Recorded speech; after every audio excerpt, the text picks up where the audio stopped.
All right. Well, greetings, everybody. Welcome once again to the RecPoker podcast. I'm one of your hosts, Steve Fredlund, and as always, we are joined by our illustrious panel. And tonight we do have Jim Reid, Chris Jones, John Somsky. I said John Somsky. I'm going to start calling you. We do have John Somsky in the house, Rob Washam, and Andrew Feist as well is going to be jumping into a panelist role here for tonight.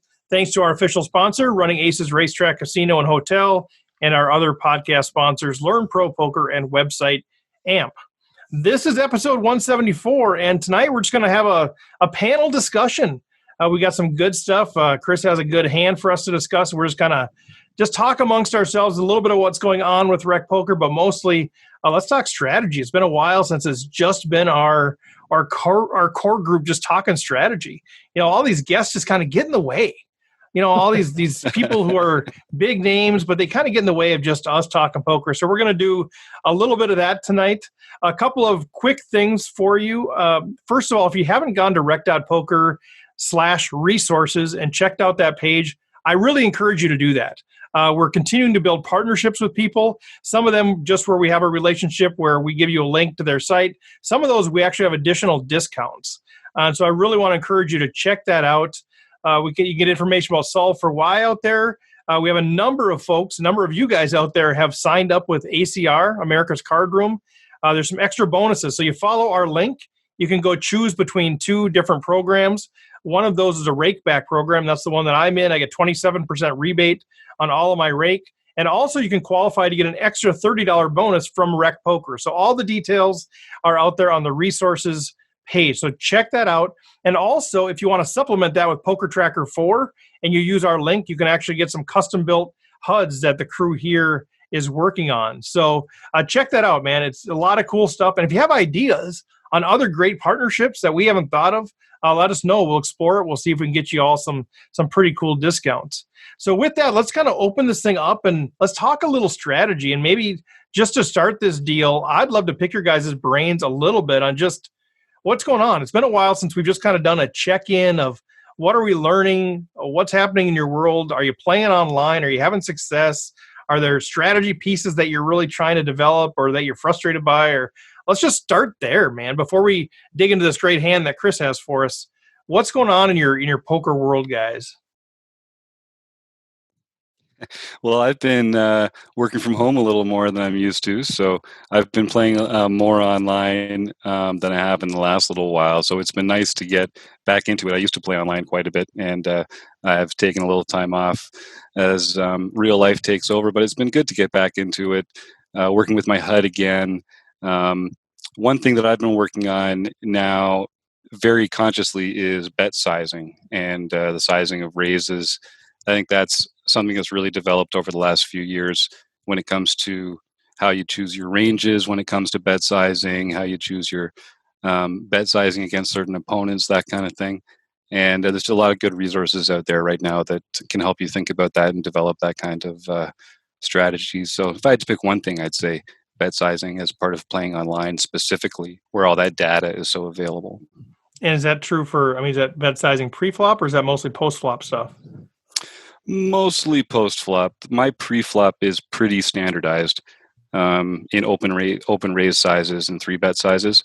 So it's mostly to do with different spots, post-flop, different board textures, that kind of stuff, and how you can sort of put your opponent in different buckets and sort of treat those buckets differently according to the spot.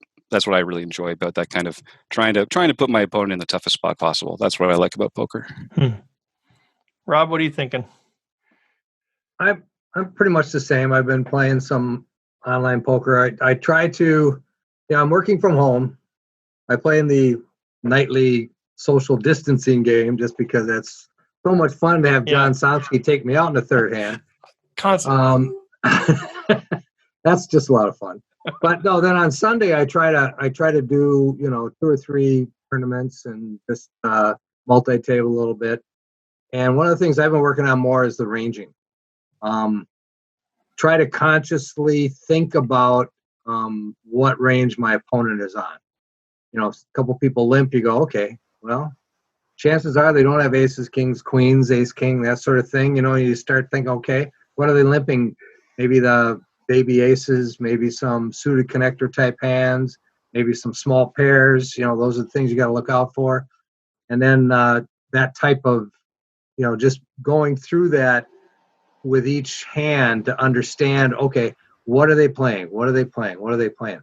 I don't have a HUD. I haven't put Poker Tracker on my machine yet. Plan on doing that soon, but I'm not playing big dollar tournaments or anything. So it's just kind of going through and then seeing if I was actually right at the end. If we get to a showdown, hey, was I right? Mm-hmm. So that's a lot of fun. But bet sizing, Jim mentioned that, and I find myself thinking about it at times, and then I lose myself, and all of a sudden I'll put a bet in on a turn and realize I left myself less than a half a pot for the river. I go, what the? And you're a big, you're a big SPR guy, so yeah. Why you just you lose? I lose track every now and again of where we're at and what the size of the pot is, even though it's right there in front of you online, right? Do you think that's because is it because of multi-tabling, or because you're just sort of clicking through the motions, or is there something else that's maybe causing that? I think it's a little autopilot, maybe. You get going in that little autopilot deal, and so you're not paying that close of attention, and all of a sudden I'm putting the bet in, and right as I click it, I go, oh, shoot. What am I doing? Yeah. I should have just gone all in on the turn instead of, trying to, or just check it off and have enough for a big size bet on the river. So, things like that you start to autopilot, you have to try to consciously make an effort to keep track of that. So that's kind of what I've been working on. How about you, John? Well, I've been, working from home, and luckily I've been able to work from home, but I've actually been just as busy with work as normal, maybe a little bit more so. But I've managed to play the social distancing series every night, and I usually make a pretty good run. Seems like Rob always doubles me up and then gets busted out. Anyway, but have not been able to close one of those out, but I'm trying to. I have not yet signed up for ACR, but I think I'm going to be doing that. That's one of the few sites. Back in the day, I had accounts on just about every poker site, in the 2005 timeframe that was available here in the U.S. But Doyle's Room, which is now the Yadahay Network, which is ACR, was one of the ones that I never did. So it'll be my chance to give that a shot.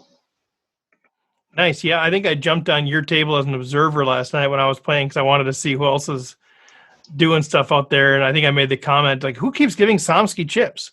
And so Rob was the answer. He wasn't there anymore to claim it.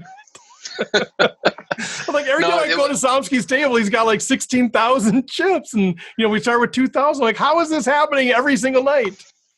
I've gotten a few deep runs. I think I've had either 2 or 3 second place finishes, but just cannot close it out. And see, I thought you won one in 2019, didn't you, or no? In 2019, I won. I had to keep on going back to that, but those were kind of like practice ones. I hardly even count those as real. Not to diminish anyone else who won in 2019. No, that's what I told Taylor as well. Those are like practice ones. Yeah. Since he won the first one, which was definitely the most practiced one. I won the second, which is the second most practiced one. So there you go. You got to win in 2 seconds out of whatever we've played, 15 tournaments or something, and we're supposed to all feel like hyper bad for you, right? Yeah, exactly. Come on, Somsky. I mean, you know what? Go ahead. But what's bad is, there were on a couple of those tournaments, I had like with 3 or 4 people left, I had over half the chips in play.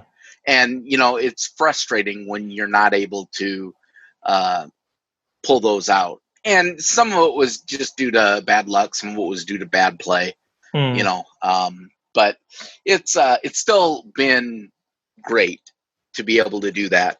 It's a little challenging. I spend a lot of the time in the living room with my wife. We're watching TV, so I'm trying to be there with her at the same time as playing.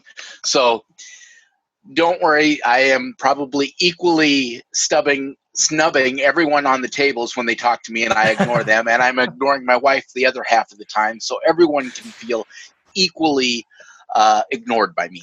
Yeah, as long as you're ignoring them all, I think that's fair game, right? Yeah. Does she ask you like, well, who's Rob? Because you keep saying thank you, Rob. No, she knows who Rob is. I've told her that story. She knows that I get all my chips from Rob and Steve. You do get plenty from me, that's for darn sure. Andrew, what's going on in your world, man? Just been studying and then playing some. I played a lot all day yesterday, so kind of going back to what we talked about last week with Elliott Rowe. I was playing for about 3 hours and realized I was getting kind of grumpy. Didn't know why. Had already eaten, and it's like I took an extra 5 minutes before break and actually just completely went out and did one of his meditations from YouTube and came back and was able to grind for another 4 hours for a min cash in a tournament. But hey, Yeah. I was bleeding chips all up until then, but I felt like that going back to last week's podcast, I was going, why am I just so grumpy? And I had 100 big blinds, and 3 hands later I had 60, and I'm like, what is going on? Oh, wait, yeah, that's right. Mental fatigue. That's definitely something that's real. And I felt it big time yesterday, and so that kind of was an eye-opener for me where I definitely need to – the 5-minute breaks are not always enough, especially if you're playing more than 1 or 2 tables, and it just gets tough.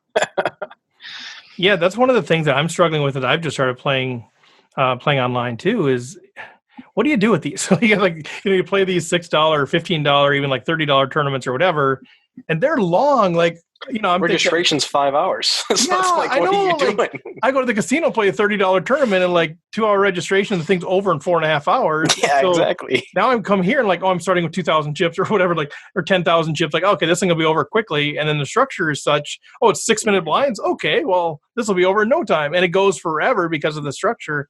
And so I do struggle. Like, I'm not sure what the right thing to do is. Maybe it's just for me, but okay, these things are what, 6, 8, 10 hours long for a $6 tournament sometimes.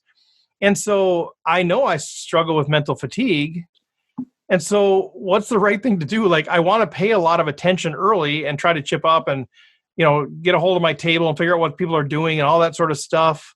But then 2 things happen. Either like if I'm focused on that, I kind of get antsy. I want to play more hands because I'm focused on that. And like, I don't want to keep with my range. And I notice that I have range drift. Like the more I'm paying attention, the more range drift I have. It seems like it'd be opposite, but that's actually happening. Plus I know I'm using all this mental energy, but I feel like I need to, because I want to be in tune in the tournament.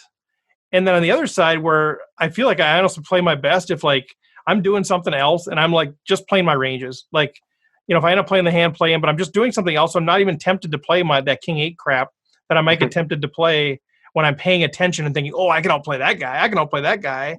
But then, I feel like I'm sub-optimizing my the first 4 hours of the tournament, but then I'm fresher if I do make it through.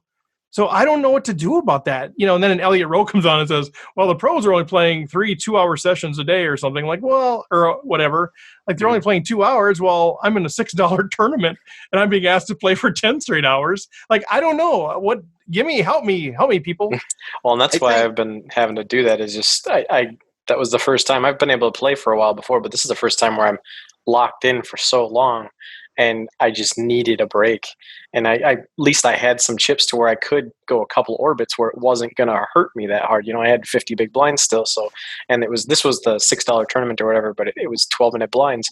So I had more time, but I was also in a hyper turbo, and those are 3-minute blinds. And so that goes a little bit faster. So your solution is sort of, just make yourself a longer break. Yeah, and I mean, I timed it out where even if I was back from break a couple minutes late, but I got a full 12 to 15 minutes that I could just do nothing.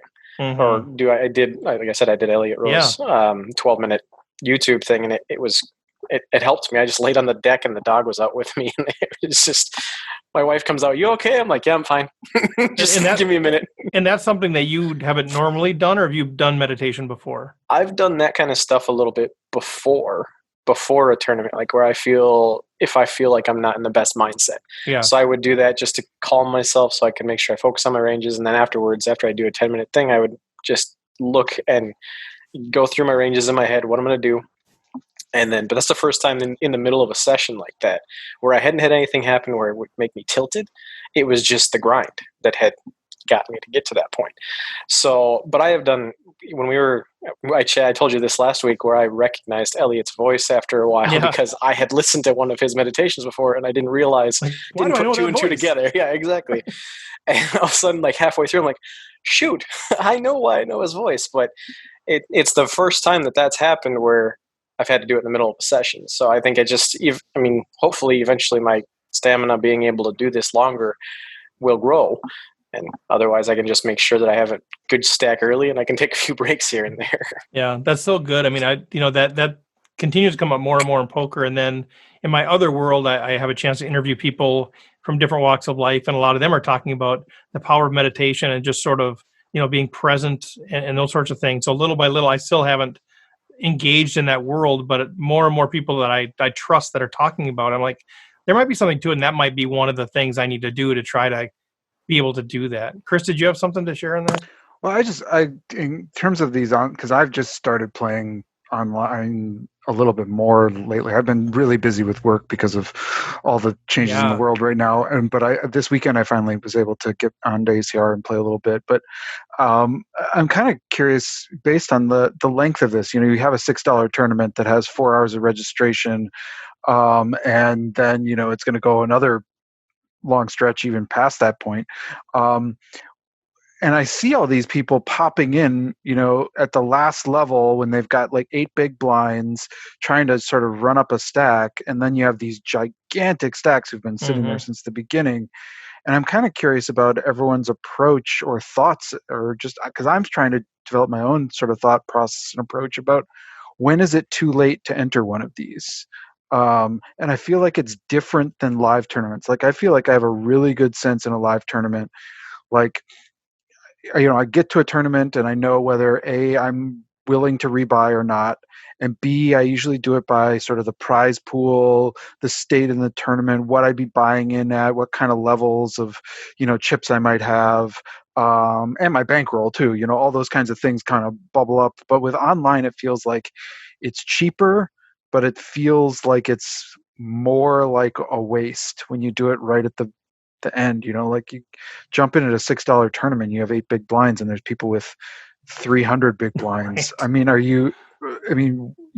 You're playing bingo at that point. So I'm just curious about other people's thoughts about when they would cut themselves off in terms of entering some of these really long online tournaments. Yeah, to real quick from my perspective, I think if I'm playing, it's funny, maybe the opposite of what you'd think, but when I'm playing live, I'm like, if I'm at the casino and they're still taking buy-ins, I'm there. I'll buy in. Like if it's not a big tournament, like if it's a $75 tournament and you get like 10 or 15 big blinds, I'm like, I know it's maybe not the right financial decision, but I'm there. I want to play. I'm just going to. Sounds like Jim. It's just because, it's the entertainment value in addition to everything else. But yeah, online, what I've been trying to do is try to say, I want to enter with at least 25 or 30 big blinds. I know that doesn't sound like much, but at least that gives me something. And there's enough choices out there where I feel like, okay, I don't need to enter that one that only has 10 big blinds. 25 to 30 still gives me a chance. I could actually 3-bet fold. That's sort of the parameters that I use. I don't know. I'm curious what other guys. Well, I was playing yesterday. I played a $6. It was a 25,000 guaranteed super turbo or something like that. And that's where they had 3,000, 4,000, I don't know, just a huge deal. And I got it. I lost set over set, queens over under aces. Well, you play that garbage. This is what happens when you play that garbage. That stupid garbage. Well, I 3-bet the queens, and she just cold called my 3-bet. Oh man, okay. I hate that. Yeah, you're just you're good all the time there, right? When the ace queen flop. Yeah. Okay. So, anyway, I think I decided I looked at how much I would get if I rebought at that time, and just because I was frustrated with what had just happened, I said, "Heck with it." I think I still had 30 big blinds when I rebought, so I bought back into that tournament. Mm-hmm. But again, I looked at how many big blinds am I going to have to continue in that. I'm not going to play bingo. If I want to play bingo, I'll go down to the bingo hall, right? I think you can play online bingo. I'm not sure, but there has to be social distancing bingo. You have to be able to play online bingo, and that's not what I want to do. And you have enough options, right? You could say, well, I'm just going to go do a sit and go or something else. Right. You have options. Right. Yeah. One thing that's different between online and live tournaments is just the sheer number of entries. Because the number of entries are higher, it makes late entry a little bit more viable. It's like the lottery. At some point in time, when the prize pool gets high enough, it is plus EV to actually buy a lottery ticket. Now, you're still not likely to win with it, and the most likely outcome is that every dollar you put in is going to go away. But theoretically, there's like $1.02 return for that dollar lottery ticket. It's the same way in these things. When the entries get high enough, it can theoretically be possible to buy in very late with short stacks. And that's one of the things I know there have been a lot of complaints about ACR in particular, in that in order to build the prize pools, they keep the registration open a very long time. The rebuy period is open for a very long time. And that it makes the tournament different, because if the rebuy period is shorter, then the tournament after the rebuy period is a different tournament than the tournament before the rebuy period ends. It's just different. So you just have to adjust to that. And I don't know exactly where to adjust. But I was going to mention, related to your earlier question, a lot of the what I've heard a lot of the tournament grinders do when they're playing tournaments, particularly on Sundays, which is typically the biggest tournament day of the week, they'll fire up a ton of tournaments in the morning. And they are not spending a lot of time getting used to those tournaments. They're just on autopilot, doing whatever. And variance is going to mean they're going to bust out of a bunch of them, and they'll run up stacks in a couple of them. By the time they've run up stacks in a couple of them, they're not playing as many tournaments, and that's when they start to actually focus. So it's kind of like they get through and let autopilot get them to be into a favorable position. And then because if you bust out the first level or the fifth level or right after the rebuy period ends, it doesn't make any financial difference. There is no value difference in those. However, how far you go once you get into the money can make a huge difference. So that you want to make sure when you get to that portion of the tournament that you have your ability to play your best, or as good as possible. And there's basically, as far as I know, two ways to do that. One is to just expand your capacity for concentration. So that's where maybe meditation or things to keep you off of tilt or just make you focus for a longer period of time would help. Or save some of that mental energy until you get to the later stages. Yeah, that's good stuff. And Chris, when I think about the question about, how late do you enter, I don't know. Clearly, I don't know what the right answer is, but I'll talk anyway. But like, I always think about as when everybody starts a tournament, let's say they have 20,000 chips. Obviously, if you look at like a bell curve of distribution, everybody's at 20,000 chips, and then naturally, as the tournament progresses, the bell curve flattens and it moves higher, right? As people are eliminated, whoever left, there's this normal distribution. And what happens on these tournaments like this is, whenever there's a rebuy tournament, you have this blip of people that are kind of at the starting stack number. So you have this normal distribution. And so the longer the registration is open, you get this flatter and flatter distribution curve that's higher and higher and higher. And so like maybe you started with 20,000 and now at the end of registration, the average stack is whatever. If you disregard the people that are just entering, the average stack's like 100,000, and some people have 300,000, and some have a little lower. And so that's sort of the real distribution of like who's in the tournament. And then you layer on, 300 people just entered in the last level. And I think what happens, you have this weird distribution of all these people down here that are sort of fighting for the doubles. But I think what can be misleading in that is this idea of average stack. And I think this is one of the reasons why we always try to warn people to not pay so much attention to average stack, because you've got, in these tournaments, you have so many of the people are just entering. So the average stack might look like 30,000. You say, well, average stack's 30, I'm coming in for 20. I'm not in such bad shape. Well, the reality is, it's because you got all these, it's just so many massive people. Or the reality is there's tons of people, like you said, with 200,000 plus. And those are the ones that are really vying for the tournament at that point. And I think the other thing that I've had to adjust to is that when you have a stack of like 120, 150 sort of thousand, you kind of 5 to 10x the beginning stack. Let's say if it's just 20,000 stack, and you have all these people joining in, and they're just like jumping in, shoving, hoping to double. They're doing it so wide that you have to like really think about widening up what my traditional calling range would be in those situations, especially if it's coming late to me in a position where I can sort of close up the action or get really close to closing up the action. And I've got a hand like, ace 6 of hearts, or even worse than that, I may be calling in these spots where I never would do that live, never, ever, ever. And so it raises some different situations. For sure. And I think some of the tournaments that have a longer registration period, like you're talking about, the real average stacks are going to be deeper at the end of that registration period than if it was a shorter registration period. So your 20 big blinds, for me, 20 big blinds is the cutoff.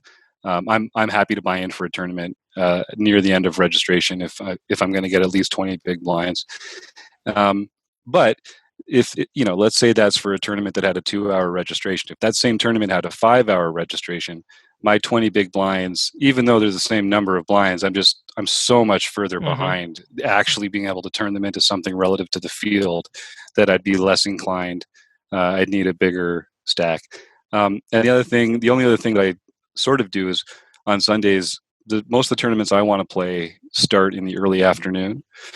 So if I want to conserve some focus, I'll get to the table maybe an hour or 90 minutes before those ones start, and I'll late reg a bunch so I can come in there with 20 or 30 blinds. I'll be out of half of those by the time my real tournaments start, and the other half I'll have a decent stack or whatever.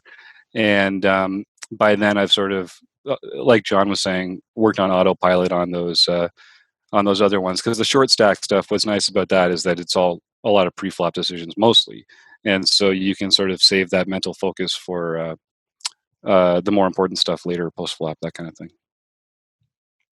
So on the major tournament that you want to play, whatever that might be, that one you're starting on time?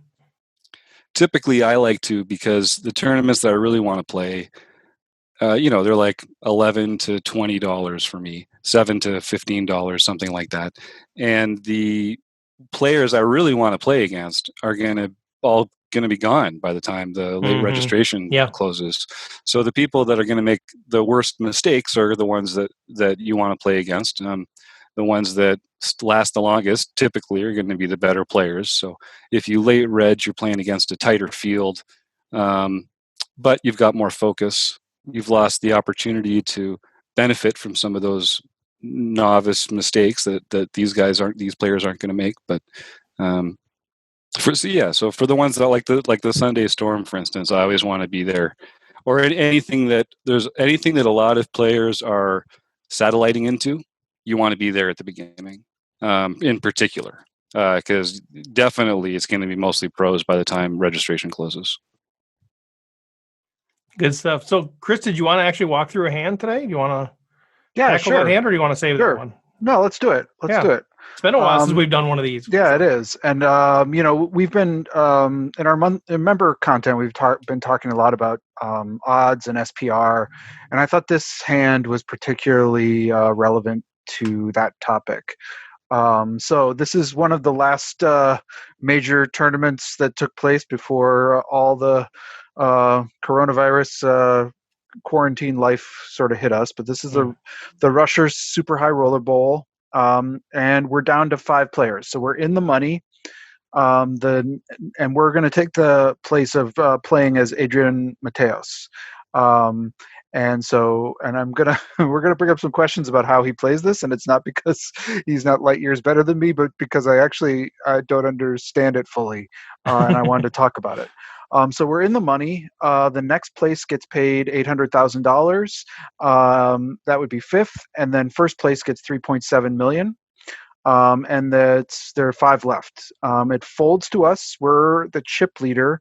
We have 3.4 million in chips, and I think it's important to note that there's one short stack at the table that has about 20 big blinds, about 640K, and then there's 3 players sort of jammed in the middle below us in that kind of 1.6 to 1.8 million chip stack. So we have a pretty, and the blinds are at 15K, 30K, 30K. So we have well over 100 big blinds. There's a bunch of stacks. There are 3 stacks in that sort of maybe 50 to 60 big blind range, and there's one at a 20 big blind range. So I think just for sort of like thinking about the table dynamics, that's important to note. So we're in the small blind, and we look down at 2 black queens, queen of spades, queen of clubs, and we open to 65K. The big blind is Timothy Adams, and he has 1.8 million behind. He defends. And the flop comes 8 of diamonds, 6 of diamonds, 3 of spades. And I'll stop there and just ask, what is our play? I think this is pretty standard, but I'll just stop there and say, what's our play here with queens from the small blind to big blind on a pretty innocuous flop like that? 8 of diamonds, 6 of diamonds, 3 of spades. Yeah, it feels like a 40 to 50K continuation bet, somewhere in that range, maybe a little bit heftier 60K. Yeah, I think you're ahead of a lot of one pair of hands that they're going to continue with. So I like a lead here. And he's going to call with a lot of the draw. Oh yeah, we're sorry, small blind. Yeah, I think we lead out. Yeah, I think there's a lot of draws that are going to continue as well. Yeah. I mean, that's exactly what I thought. Mateos leads out a little bit big. He leads out for 100K, which may just be his approach, blind versus blind. I think you can get away with a bigger bet here. Blind dynamics are often ones where you can sort of you can do that kind of thing. But then this is where it gets interesting. So Adams raises to 320,000. And this is the spot I want to talk about. So he's now got 1.4 million or so behind.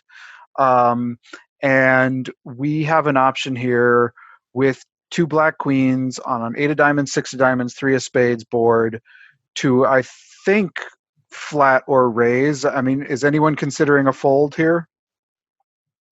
No. Yeah. No, right? Okay. So but I want to talk about the approach here between flatting and raising. This is a spot where, because of sort of some SPR implications, because of some of the odds, this is a spot where I would almost always be flatting with a plan to sort of see how the turn develops, and likely check calling a lot of turns, but possibly giving up on some death cards like 5 of diamonds, 7 of diamonds, or 9 of diamonds. So, but what before I tell you what Mateos does, what is your approach in this kind of spot? Yeah, I'm with you there, Chris. I'm flatting. Primarily, it's a little bit of pot control, but it's also underrepresenting my hand. I want to keep his bluffs in. I mean, this is where some of the wizards. I don't know. It'd be interesting to say. Do I want to shove here and get him off of those draws? My general approach is I want to flat and keep those draws in, or keep his bluffs in his range. Give him an opportunity to fire turn again with a hand that I've underrepresented now by just flatting and then checking turn. So that's kind of my approach. How many chips did the villain start with? 1.8 million. He's got about 1.4 million behind now. After his raise. And what do we have in the pot? Let's see. There's if we call, there'd be 800. Yeah, if we call, it's 800. Otherwise, there's about 500 right now. Yep. Okay, so it's 500. He's got a point. He's got 3. Okay. Yeah, so if you raise, you're going to be raising to Man, you're gonna be raising them around $1 million, yeah, 900 over 900,000. And you're never folding then, right? So yeah, well, for him to call, he's the only move he's going to have is to go all in or fold. Yeah, so, a raise here is, I think you're either going to fold or you're going to get 1.4 million in the middle. Right. So if you raise, you have to be prepared to call his rejam. Mm-hmm. So why wouldn't you just jam? So you would jam in this spot. No, I'm just saying, rather than if you're going to raise, right, the only raise is going to be just all in. Yeah, I think that's right. I think given the stack sizes, I think you're either flatting this or shoving. Right, because for him to he can't call because he'd have nothing left in his stack. So I think I might just call here if I'm Mateos. John, where you at? Yeah, I know. I pretty much agree with what Rob said. My first blush, if I was going to raise, would be to about $1 million, which means given the stack sizes, a push makes more sense as your raise size. But I think I would. I know that 99% of the time I would just end up calling there in that position. The only thing that would lead me to believe a little differently is when I do have the big stack, I will sometimes play a little bit more aggressively because I want to. My goal is to train the table to fold to me. And to train the table that when I make a bet that I am going to follow through. Queens is a perfect hand to do that with. So from a meta game point of view, I could see shoving with this. But I don't think I do that myself, hardly ever. Because there's that one short stack at the table, it makes, in this particular spot, it makes that shove more attractive because you're just putting more pressure on this guy than you would otherwise for the ICM considerations. The only thing I don't like about calling is that if you're not going to lead the turn, then he gets to check back and see all the cards with that one aggressive action on the flop, which is always going to be the case when you're out of position in a spot like this. But I'm not sure that loss makes up for the benefit of keeping in his bluffs when he chooses to bluff, because you're definitely crushing that range. What would you think about calling with the intent of shoving the turn to any safe turn card? Well, yeah, I mean, the tricky part is, for me, I don't know. We don't pick up any more chips if he folds there. I mean, what else do we gain other than we gave him an opportunity to get there on what we think is a safe card? But what if he has something like, king six, some sort of weird king six, and a king comes? I mean, there's, Chris called out some of the really scary cards, but there could be some other combinations of cards that are scary. And so I just feel like it's giving him another card to realize more of his hand equity. And then, I know a lot of people do that. So I think I'm missing something logically. But I feel like at that point, if I shove here and he folds, I don't pick up any more chips by waiting for the turn and then shoving turn. Well, what you do, though, is you do cut his odds in half. For his draws. Right. Because now you have the unknown turn card is now known. You knew that it missed the obvious draws out there. He could have hit some obscure set. But I mean, that is the reason for doing the delayed raising all in, is because then there are times where they are getting close to the right odds if you do it on the flop, because it's the rule of 2 and 4. Got it. Versus not doing it on the turn, you've cut their odds down in half. Yes, you are giving them a chance to get in out, and if that comes, then they're going to you're going to probably have to fold and lose the pot. But if there are some people I know that will almost always call on the flop and almost always fold on the turn. So it seems like this approach has worked against that type of player. I don't know, in the situation, if that makes any sense. Yeah. But So let me tell you what Mateos does. He does shove, and given that I think my personal take on him is he's one of the top 10 players in the world. I mean, he's so good. But it felt like a mistake to me, but I'm trying to figure, is this an ICM move? Is this because, as John pointed out, that big stack bully and putting ICM pressure because there's a short stack there, that this makes sense, whereas we wouldn't make this move midway through a tournament, but we might in this spot? Or is there some other reason that we might consider this? No, I think that's exactly what it is, an ICM move, because Jim brought it up exactly what I was thinking. With you got that other short stack there with 340K. If you shove on the flop there, he has to have it or he's gone. I mean, there's no other reason he's going to be in there. He's not going to be able to call with the draw, especially with the ICM considerations with how his stack size compared to the small stack at the table. Mm-hmm. So that in my thought process is why he did it. Big stack mentality, and because you got to put a lot of ICM pressure on that guy. So as Adams, what should we be calling with in this spot? You got your two pairs, you got your sets, and you got your big draws, your monster draws. Your old 9-7 of diamonds, 7-5 of diamonds, 4-5 of diamonds. I think those seem to be the ones. I mean, the tricky part would be really tough if he has like 9s or 10s or jacks, right? I mean, that's the really tough spot, and maybe that's part of the consideration for Mateos is I'm going to get paid by 9s or 10s or jacks or something like that. I guess maybe ace queen of diamonds maybe could call with 2 overs if he just sort of flatted that pre-flop, I guess. With the ICM considerations, though, would somebody call with that though? Right, I don't know. Just with the flush draw on the 2 overs, I mean, maybe. But yeah, if you had the open-ended straight flush draw like you were talking about, it's possible. That might be one of the only ones. Otherwise, 2 pairs calling your sets, like you said.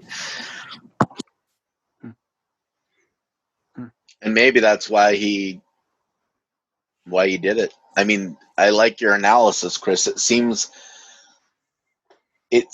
a little risky, but if you know that everyone at the table understands the ICM considerations, then it's like there are so few hands that you can call with. Right. Now, does anyone think that queens are an odd choice for this, given that we've decided there's a good spot to be taken there? Like, this seems like, to me, almost like too strong a hand to do this with. If you're trying to get him to fold, if the goal is that he's going to fold almost everything that's not an extremely valuable hand, aren't there some better candidates for this with like blockers? It's the part that I struggle with too. Like I don't know what the part that I do struggle with is. I want to try to get max value from this big hand over pair, and I feel like when I shove, I force him to play optimally, right? I mean, are there any better hands than queens that fold? Are there any worse hands that call? Like, I don't know. Like it feels like I'm just saying, okay, here you go. I'm going to put it all in, and if you have me beat, you're going. If you have a set, you win. It just and I want to get paid from the ace 8s that are going to continue to fire at this thing, or the pocket 9s, or even the 9-7s that don't get there. I want him to continue on the turn. So I don't know. It's interesting because I do think the ICM pressure allows me to take down this nice pot here. I take whatever for 350,000 or 400,000 of his chips, and put him down, where he's going to have more and more pressure if I can just win that pot right there. But I just think a shove just says, okay, here you go. If you flopped it, you got it. But the queens, do they really play any differently than any other hand? I mean, like if it's 10s or 9s, I mean, a pair of 9s here is the same strength as a pair of queens. There's just a few more safer turn cards, right? Yeah, but I mean, realistically, what you're afraid of here are the draws.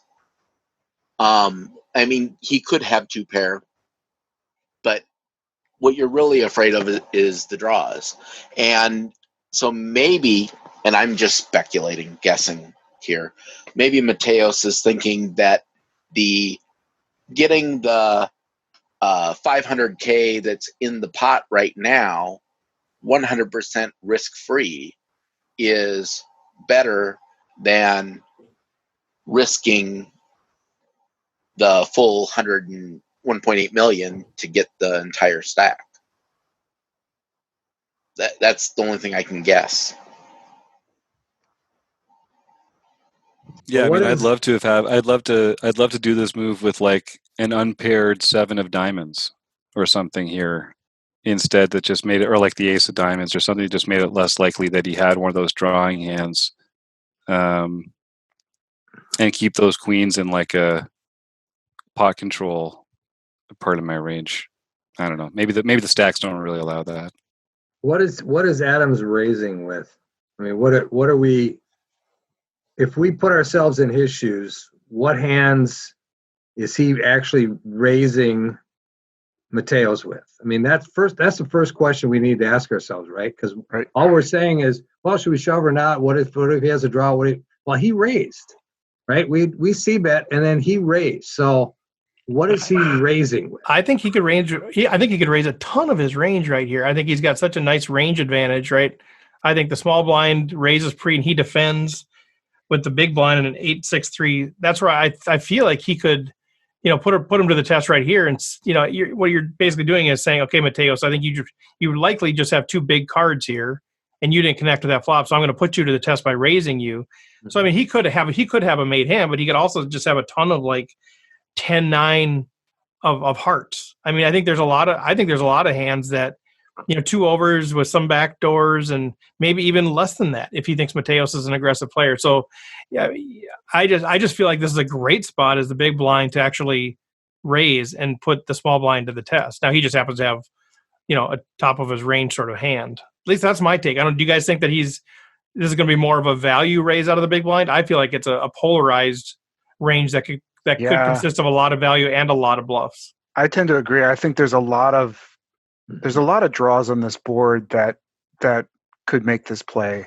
And I think players, especially at this level, I think are making this kind of play with gut shots. They're making them with, not all the time, but, are certainly capable of making a move with some kind of backdoor equity. So, yeah, I mean, but that actually makes me even more want to flat this. Right. Me too. I want to keep those in there. Right. Which is where I'm struggling with the Mateos move here, because it really takes away a ton of those sort of potential bluffs, and it puts it into a camp where I think we can be called by worse, but it's feels. I mean, that's a big shove. Yeah. So it feels less likely. I feel like we can be in a lot of trouble when we are called. Yeah. Well, do you want to know what happened? Yeah. Yeah. One more thought. Go ahead. One more thought. This is the danger of having us just do something. Because I'm like, wait. Go ahead. Does the shove by Mateos look like a bluff? It could. I mean, that's the thing. He could have ace king of diamonds here. He could have ace queen of diamonds. He could have all kinds of stuff. Yeah. As opposed to calling, now when you call, your hand gets really strong. Right? Your hand is really strong when you call that raise. Now you are, maybe this is a reverse psychology kind of thing, where he's saying, okay, I'm going to go all in. It's going to look like a bluff, because why would I go all in if I had a made hand? Is that something he could have been thinking? I don't know. So if he thinks then he thinks that Adams potentially could call off with 9-8 of hearts or some sort of hand. He's like shoving, hoping to be called, because he actually looks weaker by shoving. He thinks he'll get called by worse. Right. Yeah, That's like levels on levels there. yeah. That's why we bring Rob Washam in to bring the levels to the podcast. And I don't disagree. I mean, I love that metagame. I just don't know with an ICM consideration like that it would work in this spot. I like the idea. I just don't know if at the end of the day, like even if Adams is going, he might very well be bluffing here. But in this spot with, whatever, probably a $200,000-$300,000 pay jump and a really short stack at the table, he might just think he might be one of these smirking sort of things. Oh, you're so full of it, but still fold, but it's an interesting, I think that's an interesting approach because he might play some sort of a diamond draw the same way. Yeah, well, we're just trying to figure out why he. Yeah, no, I love it. Reverse engineer it. Well, Adams does call with king of diamonds, 10 of diamonds, and he spikes a king on the river to double up. Of course he does. Let's go. Which is it's an interesting call too, with king of diamonds, 10 of diamonds. Two overs and a flush draw. Two overs and a flush draw. It's a lot of equity. It's a good spot to be, but God, in that spot, good Lord. Yeah, no, that's a. So he did get called by worse. So he thought it must have felt light, right? To Rob's point, he must have felt like to be in that ICM spot and to still put the chips in. He must have thought he was further ahead. But Adam still had like 50% equity, didn't he? He had like 12 outs. His 10 wasn't good, but his king, two overs and a flush draw. I guess he had a lot of trouble, baby. He had 9 diamonds. Just put it in the middle. 9 diamonds and 3 kings. I mean, just based on the hand he had, not the range versus range. Right. But he ended up with 12 outs. He ended up with close to 50% and getting far better than that in the pot odds. Wow. It was a major hand. It turned the whole kind of tournament around, but it was really interesting, and I think I would have played it completely different. So it's definitely made me think about these kinds of spots a bit more. A little. Yeah. Wow, that's a good to flip their stacks. Go ahead, John. I was just going to say, it's a great hand. It's one of those when you're reviewing a hand like this, you always want to give those great players the benefit of the doubt and try to gain some insight into what they're thinking. But you also have to remember, well, even the best players screw up occasionally. So you never know, is this the 1 in 1,000 mistakes that they make, or is this genius? Genius, right. They're both at the tail of the distribution, and we don't know. And there's so many factors, like you don't know at the end of the day to come down to a player versus player. They have history together. Like that could kind of erode everything else that we're even talking about. Who made the mistake? Well, Mateos, he lost all his chips. Washam would have folded. It would have worked against Washam. And me, man. Mistake? No, I don't know. I mean, I don't think there a mistake. I don't know. Maybe Adams made the mistake by calling. I mean, he called it and he was behind. Yep. I mean, he had a lot of equity but he didn't know that. What if he was against aces? Right. Yep. Did he hit the king on the turn or the river? What did you say? Where did he hit the king? River. So, I mean, just not that this is a very, ring result oriented, but to John's point about what if he just flats and then shoves turn, that might have worked in this case, right? Wins him the pot anyway. Yeah, I can't remember what the turn was, but it was innocuous. So clearly not a diamond. I think that would have that could have actually made a big difference if the call and then shove. So John was the only one that had the right answer. I was just going to say, does that mean we have to say John was right, or can we just say yes, that's being result oriented? Let's just ship him the bronze I think we could pin. just say that even a broken clock is right twice a day. Wait, where's that mute button? There it is. Yeah, sure. The one time you remember to unmute. Oh, that's fantastic. That's very interesting. Those are the big hands, right? Those are like, is there a right answer? Is there not a right answer? Sometimes, like Jonathan Little used to always say, well, it's not like a right or wrong answer. It's just a close decision, and so maybe that's what it is. Like maybe there probably is, the gurus will say there is a right answer, but it seems like whatever it is, it's all probably relatively pretty close. But what can we learn about that so when the decisions aren't as close, we don't make the mistake on those things? It could have been that Mateos was thinking to himself, well, if I call, and am I ever folding? So in other words, if I just call, why would I just call if I'm never folding, no matter what card shows up? And that would be my perspective. I would say, if I underrepresent to the point where I just call, I probably am not folding most turns or most rivers. But what it does is it keeps the bluffs in. That's the reason I like it, is because if he's got a polarized, if he's raising my flop bet for either value or as a bluff, I don't want to split that polarization and only keep his value hand in. I want to keep them both in. So when I check turn, he can continue. I give him, hey, yep, I'm still weak. You go ahead and bet. But you're right. I think you have to be more prone to calling turn and river once you've just called flop. I think you've underrepresented your hand so well that you're kind of saying I'm never going to fold. So then the question is, okay, if I'm never going to fold, do I check for value then? Do I take that path and risk that he's going to hit his hand? Or do I shove here and just hope he doesn't have it? That's the two different paths. Oh, good stuff, Jonesy. How do you find these hands? Like, you're a genius. You just watch enough that you just pick out a hand, or did you like? I don't know. Sometimes I just sit down and I watch. Like this one is a good one to watch. It was such a good table. It had Mateos, Adams, Chidwick. There was some other killer. I mean, it was just like stacked table of killers. So they're always going to have. They're going to play well and have good hands. Yeah, it won't take long to find a good one, I suppose. Right. Well, anything else, guys, from a strategy perspective, or any other insights y'all want to share on that hand or other stuff? All right, well, why don't we wrap up there, John? Do you want to kind of give us an update on what's happening with our home games, and then Chris will turn it over to you for the content stuff.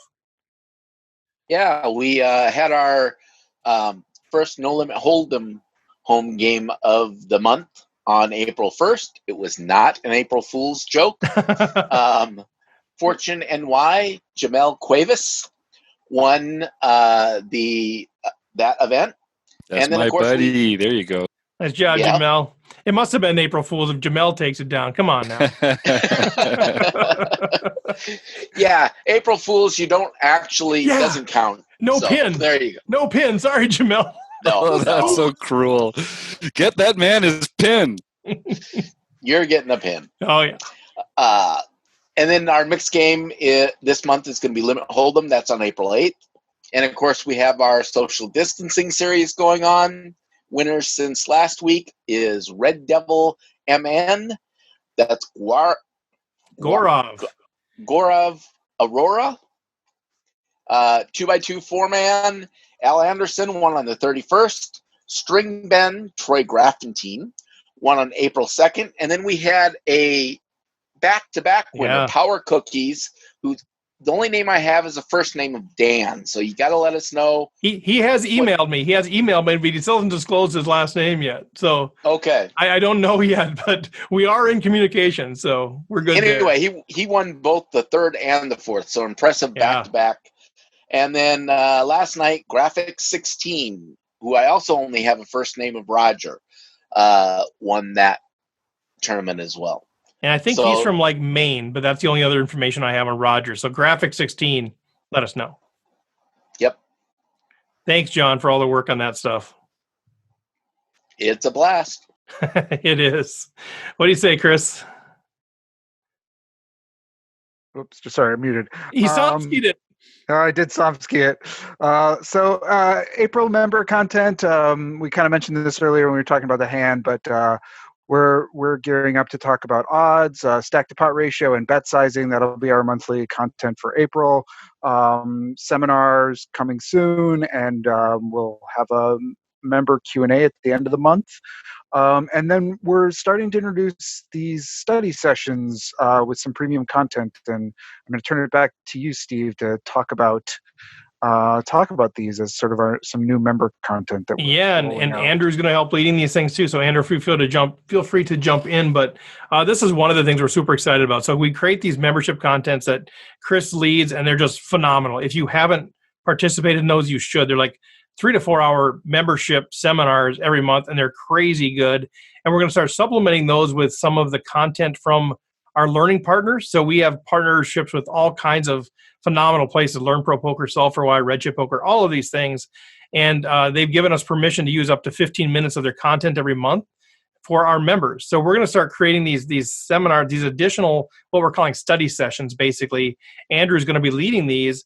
And so like in April 15th, if you're a member, we'll give you a link. You can join us. You can interact with us. Otherwise, we'll record it, give it to you. But we're going to be showing content from 3 of these providers. And eventually, we'll scale this up so it's more and more of these providers every month. And then we'll be doing a walkthrough of that tool. So you can kind of see, like, if you ever thought, oh, maybe I should check out Learn Pro Poker or whatever it is, Andrew will be leading a walkthrough of that. So you can actually be an interactive Q&A and say, oh, hey, what's over there? What's behind that curtain? What's over there?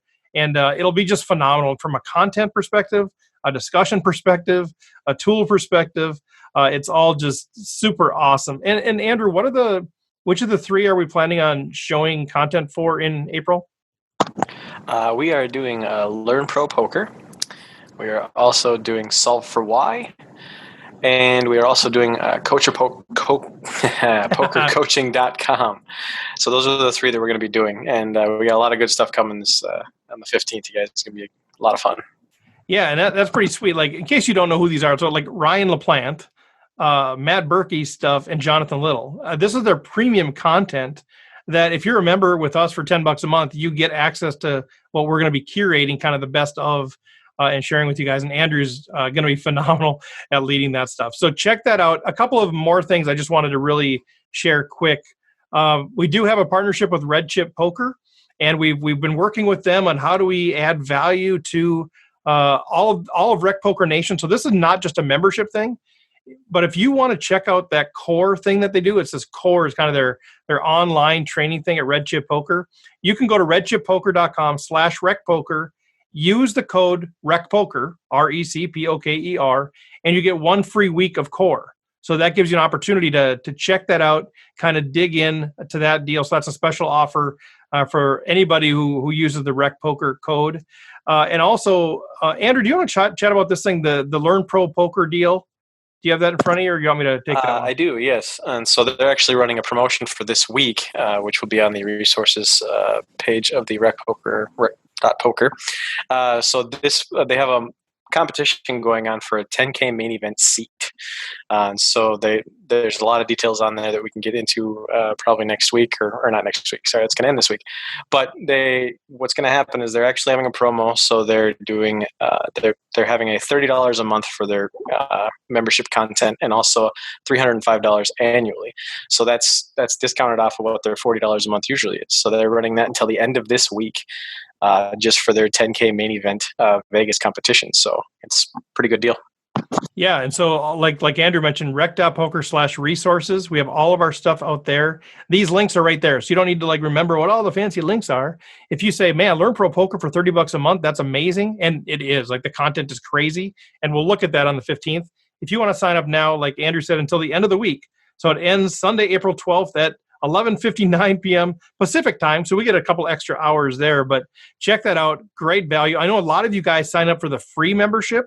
He had that 10 video package that you could get for free. Maybe this is the time, if you loved that, maybe this is the time to actually go ahead and get that membership. So check that out as well. But as always, just go to rec.poker, all kinds of stuff out there. Sign up for the newsletter. Thanks to the panel, man, Jim, Chris, Rob, John, Andrew. This is so much fun. This is crazy that I don't know. I would do this if we didn't have any audience at all. I just love talking poker. Chris, thanks for bringing that hand. That's phenomenal. Next week, right now it's kind of TBD. We're going to plan on doing our own discussion. We'll see if a guest emerges out of there. But we'll plan around some great content again for next week. So with that, I would say just have a great week on and off the felt, everybody. Thanks.